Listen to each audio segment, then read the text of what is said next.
The biggest misconception about the trucking and waste management industry and the people that control the dirty dirt is that people really believe it is just a blue-collar service essential for society. That idea of public service on which the sanitation contracts are supposedly based no longer exists. Public safety, environmental care, and efficiency have been replaced by racketeering and corner cutting. The rules for an operator are the rules of the trade association and the rules of the cartel. And those particular rules are that you are not to bid on another member's route. You are not to undercut another member's tipping fee, or even pick up a container for that matter. You would need to be fully unionized under their specific local. Your trucks and your drivers need to be approved by the association. But with every rule, there is an exception, and there have been independent guys who slip through the cracks. One of the rules is you should not get involved in toxic dumping. You should not bury hazardous chemicals. And I know that there was a rule where you are not to mix medical waste with regular construction debris. I am not 100% sure if that moral line is still in effect today. Specifically in New Jersey, you were not to dump near schools and residential water supplies of neighborhoods protected by the organization. They were not allowed to use blatantly illegal landfills, such as protected wetlands, because on the other side, the federal agencies like the EPA were known to use satellite imagery to take out companies during a crackdown or just to take a permit away. They did not want that kind of heat in the tri-state area. So there is an exception to every rule. There was a guy, a site owner for a cartel-backed company, who had a wire worn by an informant in his office, and his business was shut down as a result of that. The no toxic dumping rule applies to all the major territories, but all the major territories have illegal fill activities going on in them. Every territory is going to have certain operators that are involved in the dirty dirt business, and they kind of turn a blind eye to it because it brings in so much cash. The cartel operators today have no problem breaking the environmental regulations on a daily basis, whereas in the old days, you could not bring heat on the industry. Breaking the rules meant losing your contracts. So all these regulations that were put in place for safety are now being broken. So when you have an industry that no longer follows its own code of conduct, it weakens the entire operation. Before they consolidated into the major waste management conglomerates, the head of each territory was called a carter. So that is where they would get the name private sanitation carter. And at some point, they broke it down to specific zones, and there were trade waste associations. So the major associations in the Northeast are the ones controlling the commercial stops, which on the street were known as the commercial routes. That is how we refer to them. There is the demolition hauling group, there is the concrete group, there is the recycling transfer station group, and the hazardous removal group. And they are like the nucleus of the racketeering for the United States. So as far as these associations all being in the city, they controlled the entire state's logistics. It was not only the metropolitan area. And then you have the creation of the property rights system, which was the idea of the early mob bosses who looked at a garbage route as a permanent asset. The system consisted of the head of each of the hauling firms, those main players, and they would basically make decisions on anything that went on between them. Territories were divided obviously by what companies serviced which part of the city grid. They cut their own turf out, but if it overlapped, that is where a sit-down would come in and make a ruling. So when they created the structure of the trucking cartels, they set it up more like a military. From the bottom of that pecking order, you have the non-union drivers who are considered casual labor. Anybody that is not a card-carrying member of that local is considered an outsider. Above them are the union drivers of the fleet, which are called earners. We call them earners in that life. Above them are dispatchers, as we say, the guys on the radio. They are the head of the routes. A company is represented by all the trucks that are in that fleet. And then above them are the silent partners of the company. The top of the administration is the owner, the consultant, and the shop steward. And that is the structure of the whole operation. The term property rights means our stops. And that basically means that the customer, or as people would call it, the contract, belongs to them, the members of that association. The industry picks you. That life, The waste business picks you. You don't pick that life. So, before someone becomes an established operator of a fleet, they become a subcontractor. And usually how they become a subcontractor is they are associated to someone who is already an established owner. In order for a subcontractor to be given a route, I think several factors take place.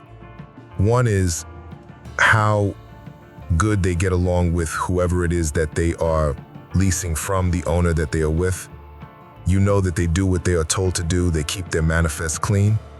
Once you are approved, a meeting takes place. Who is conducting that meeting is going to be a member or members of the trade association. Along with them is going to be, obviously, the shop steward that is going to vouch for you that day. A contract and a union card are on the table during this meeting, and it is mostly there for symbolic reasons. Your pen, whether you're a righty or a lefty, signs the paper. Your livelihood is tied to the association, the logo of the association. It just symbolizes that the deal that you are taking and the route that you are about to take, you are taking it holding their reputation in your hand. And they ultimately destroy the old bid sheets, and you are moving that contract from hand to hand. And you are repeating after whoever is conducting the meeting, after which he is explaining the rules of the route to you. My position within the hauling company was as a fleet manager, but there were times that I acted for my owner in the capacity of an acting partner, specifically for a bid rigging session. The administration would pick the managers of the fleet. The requirement to be a manager obviously would be good logistics. So they would have to see something in that person to feel that he could control the drivers. That manager is responsible for each truck in the fleet, but he is also responsible for all the independent owner-operators that are associated to that fleet. A consultant position is that of a fixer. So he is specifically handling not only internal, what we would call labor disputes or struggles inside of the garage, but external audits as well. The difference between an owner and a consultant, there is not a whole big difference, with the exception of the title. Obviously, the owner is the name on the truck, but the consultant holds just as much weight in that garage as the owner.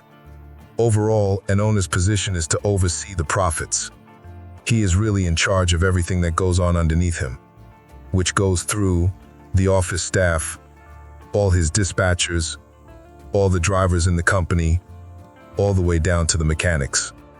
The way the life is structured, the owner is supposed to abide by the same price-fixing rules that the managers, his partners, the drivers, and everyone else in that life abide by. An owner of a company or a cartel together could bring in hundreds of millions of dollars per year. There are many reasons to fill an owner position. One obviously would be an owner is indicted, incarcerated. One would be an owner passes away through health reasons, and there is a void in a position. But then there are also reasons like in the hostile takeover situations, an owner that they felt was being too loud, and the association turned on the owner. There are different scenarios where an owner can be pushed out, bought out, or ultimately vanished for that matter. I think years ago, when it was first monopolized, the garbage industry, there was a lot more corruption with having municipal inspectors on the payroll than as it is today. I think there is less of that going on, but that does not mean that it does not go on. As far as political influence, obviously it would go through putting money in campaign funds for zoning favors. In present times, I do not think that they have the zoning power that they once had. I do not think they are able to corrupt the environmental protection agencies as they were years ago. Initially, the mob took control of the landfills by force. They would block access. Those people would corrupt the gatekeepers, take over the waste stations, and that is how they were able to control most of the disposal capacity, specifically in New York City. But today, they have their hand in it in little transfer stations, but they don't control the major landfills like they did in the past. The organized control of trucking came to be in New York sometime in the early 1900s. This was an industry and structure that came from the necessity of hygiene, which means removing ash, manure. When the immigrants from those areas entered the labor force in this country, the Italians were almost locked out of skilled trades, and they were discriminated against when they applied. So in the beginning, it was to find work, but naturally that turned into controlling the routes and using strikes to gain a profit from. So when the average citizen started to take notice of the garbage strikes here, I believe that the first reactions were panic and smell. Because they feared and they were intimidated over this pileup of trash, they were also fearful to go to the city council. They were fearful to talk out against the haulers. In turn, the trucking cartel gained its power because of this. So I joined the waste industry because I came from a neighborhood, both the industrial sector and the residential fringe, which was replete with guys in that business. And I believe that I looked up to them at that time and wanted to have the cash just like them. If you are around people that are in that business, established owners, you are at some point, you become a subcontractor. And we were associated, my partner and I, to the hauling firm through a mutual contact. And the time I am talking about, I was around 24, 25 years old at that time. So sometime around 2012, I became a manager and on record with the logistics company. By 2013, I was a silent partner in the company. I stayed a partner in the company until 2018. I ultimately wound up leaving the life because the partners that I was a member with falsely accused me of skimming off the top when it was not true. They now were freezing me out, which meant that they sent inspectors to audit my trucks and get my license revoked. Usually when that is done, it is either to A, bankrupt you, or B, burn your trucks. I made my decision that I would never go back to my former partners who turned on me. So obviously my life has took a dramatic change. I am no longer able to see my old crew as much as I like to. I am not able to bid on contracts as close to them as I would like to. I have to watch every route I drive and be very careful at what I dump. And my manifests have to be mapped out of where I am going and what I am hauling. So my life took a big change. In my opinion, in 20 years from now, the trucking cartel is hardly going to exist in New York. I do not believe that they are going to be able to survive. The shadow control now, compared to years ago, has definitely declined. And the reason is these GPS trackers that are being mandated. The government, and specifically the Business Integrity Commission, have unlimited data. They are able to go after them. They were able to take out owners with the antitrust laws.